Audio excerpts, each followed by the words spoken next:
na. If I turn the heart around this, can you identify which is right or left? Kung ahang attribute. Mo na yung right. Dili mo gatumang nimo. Okay. Okay. You're facing the heart like this. How do you identify if it's right or left? The thicker muscle. The thicker muscle, yeah. It's not the actual demarcation, but if you're having a hard time and the time is only 45 seconds, you have to think that this upper part, the left ventricle is thicker. So this thicker muscle. So this should be your left ventricle. No? Your heart, no? Weird kayo siya, di ba? So let's start with your borders. So you have to hold your heart like this. Now you have to think of the heart. This should be your apex. So the apex of your heart would be like this, no? This apex of heart. So a normal heart would stand like this. Right? A normal heart would stand like this. When a normal heart would stand like this, you have to evaluate left, right, superior, inferior, anterior, posterior. So this would be your base. Which is your base again? Posterior to the apex. Posterior to the left atrium. Left So atrium. this is the left atrium, no? This left atrium. Left atrium and your vessels, the entrance of your vessel. So this would be your base. You have to hold. The base would lie. When you lie down, the base would be the one relaxed. So this would be your base. You have to look at your heart like that. So this would be your left. This would be your right. This would be your left. This would be your anterior. This would be your superior. Superior. What is your superior nga again? Superior border. Superior border is your right, right and Right, left, right and left atrium and the auricles. and the auricles. So your diaphragmatic surface would be your Your left Left ventricle. left Why ventricle. ventricle man? Not all day man, pinang right. Because Partly again, naman. Partly ano right, siya. but So mostly. remember, your heart is like this. So you get inside your body, your heart is like this. So the surfaces would be your, this would be your base. This would be your right. This would be your left. So your right border would be your Your right atrium. Trio. right atrium. Right atrium. So right atrium. So your anterior border would be Right ventricle. Right right ventricle. ventricle. So your anterior surface would be Right Right ventricle. ventricle. right ventricle. Yapon. Yeah. Sige. Instead of So stand. sure mo? Right ventricle. Right Right ventricle. ventricle. And partly your left ventricle. Partly your left. So it compromises actually of your right and left ventricle. Pero majority of people Right. right ventricle. So example of majority of people. Majority of people, the blood supply of your SA node would come from your Right coronary artery. right coronary artery. 20% of people would come from your Left left coronary artery. So those are your demarcators. So those are the parts of anatomy nga maglahi-lahi. Very Variation siya. may variation. That's so before we proceed to your arteries, let's go for inside your chambers first, ha?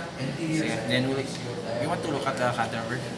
Because inside your cadaver kasi, you can actually see your carotids. Your carotid, your subclavians. They can still possibly tag your carotids, your subclavians, your trachea. Ano magtag mo sa trachea? What are the importance of tracking your trachea, your esophagus? Inferior mediastinum. Because those three vessels, including your aorta, are very close. So telling them apart is very important. No?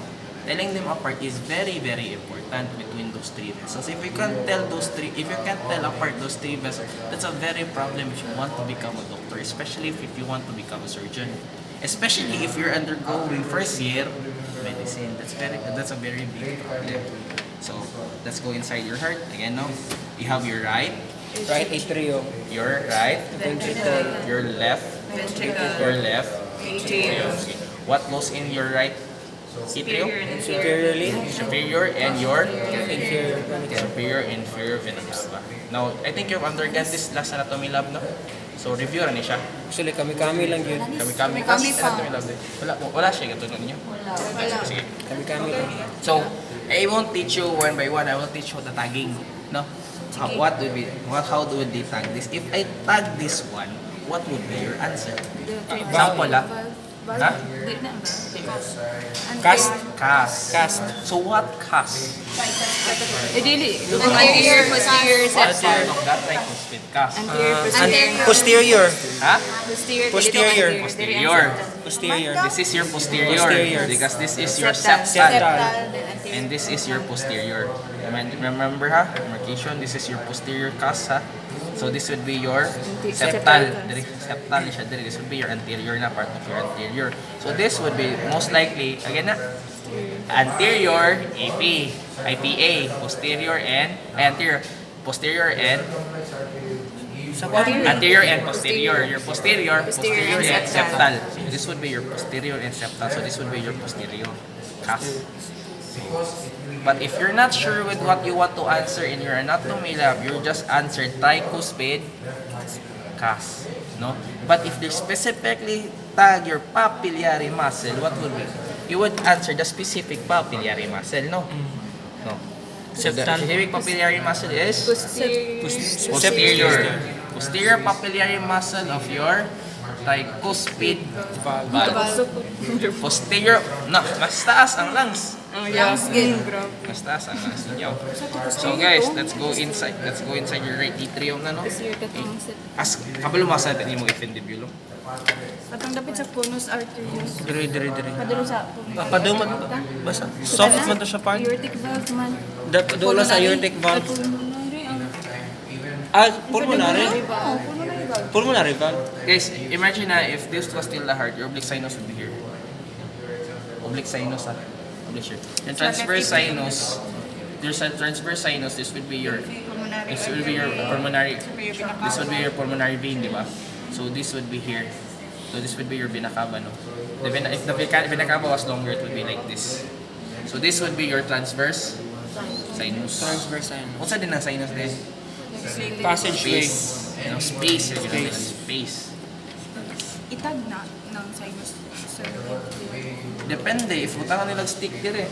For example, if the structures were still whole, the structures were still whole, then magbutang sila og they're gonna put a demarcation, a stick, a pencil, or anything to demarcate if it's a sinus. Then you're gonna answer a sinus, transverse, sinus, or oblique.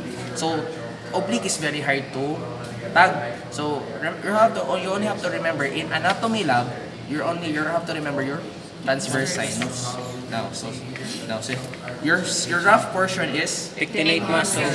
your smooth portion is Sinus spinorum. Spinarum. what would this be portion is in going to your this would your fibrous cartilage, no? Your membranous portion. So of your above that membranous portion going into your pulmonary vein, conus. pulmonary artery, Conus arterius pa infundibulum. Conus pedibulum, Conus. Conus arteriosus mo na. conus arteriosus. Asaan na? Guba siya. Hindi na maklaro. Guba, ngita tayo heart. Wait lang. So, if it's demarcating inside, if I tag this one, what would Carni. Ito. Terminal. Crista terminalis. Cerna. Crista. Crista terminalis. terminalis. Crista So, if I terminalis. tag outside, Sulcus Sulcus terminalis. sir, how would I know if it's if it's demarcating outside? In the coronary sinus. Ito lang. Joke lang. Naramay coronary sinus. How would I know? How would I know? Look at this ha. It's obvious if it's rough. It's very obvious if it's rough, no? It's the rough part, diba? It's very obvious if it's rough. It's obvious if it's rough. If it's outside, Sulcus Sulcus terminalis. sulcus terminalis. If it's inside, Crista Crista terminalis. terminalis. if I tag it here, Pectinate Pectinate muscles. muscles. pectinate muscle. If I tag this, Cardiac reflection. if I tag this one, Pericardium. this was a new specimen. If I tag this one, Cirrus. Pericardium. cirrus pericardium. Why not fibrous? It's Shiny man. If I tag the opposite side, which is very ugly, Parietal. fibrous Ang pericardium. fibrous pericardium. Look Ang sa ha, sulod. your fibrous pericardium is rough, your serous pericardium is smooth. Ano? Di man obvious, sir. Natawa lang ninyo. Ha? It's very rough, while inside it's very smooth. So if I tag the viscera, Nice. what would be your answer? Ha? Obviously, nakuha ang viscera niya. Ano sa yung answer? Visceral. Visceral, visceral, pericardium. Visceral. Oo, di ba? You have your fibrous, you have your serous, and you have your visceral. So actually, a continuation. A continuation. Ano siya? Part. Zeros. Now, let's go back to inside your heart. Now, if I tag this portion, sir, these rough muscles, what would be your answer? Carni. Trabecular Trabecular carni. carni. Dili corned beef fat, trabecular, Carni. carni. Trabecular carni. Basta sa ventricle, trabecular carni. Sa atrium, pectinate Pectinate muscle. muscle. About this, what if I tag it here? What would be your answer? Sinus venarum. Loka. Sa sinulupit ang part na. Depression. Ay, katong foramen valis. Fossa. Fossa valis. Fossa Sa valis. depression, ha? Fossa Thumb valis. like depression. Fossa valis. Fossa valis. Fossa valis. Demarcation na, if this was still a whole heart, this, if it is transversing directly to your lungs, this would be your fossa valis. This will be connected to your pulmonary artery. Why is it pulmonary artery, not vein, if it's deoxygenated? Carries Away away from from the the heart. Carries through the organ. It provides blood to the organ. That's why it's called an artery. Not because it's deoxygenated or oxygenated. What if I tag here? Intraventricular sepsis. IBS. IBS. IVS, Membrane. muscular portion. IVS. If here, IVS membranous portion. membranous portion, muscular portion. Diba this is the continuation of the skeleton, fibrous skeleton? It's not the continuation, it's the whole. Because fibroskeleton is like, if you say a continuation, kasi if you use that term, a continuation would be like your fascia. Okay, the continuation of your fascia superiorly and the continuation of your fascia inferiorly.